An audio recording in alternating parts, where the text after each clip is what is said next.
Jambo la nne la kuzingatia ili kufanya mama mjamzito ajifungue kwa urahisi ni kuandaa usafiri wa dharura.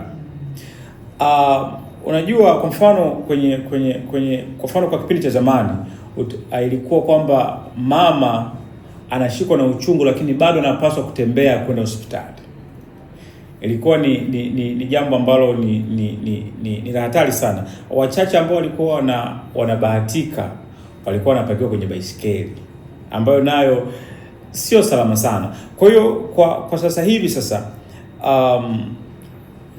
tumepiga hatua, sio kama miaka kadhaa nyuma. Kwa hiyo tunapaswa kuzingatia swala la usafiri ambalo yani usafiri mzuri ambao utasababisha kwamba mama kutoka nyumbani kwenda hospitali kwenda kujifungua, hapa katikati kusio kuna mikiki sio ya lazima, na ikiwezekana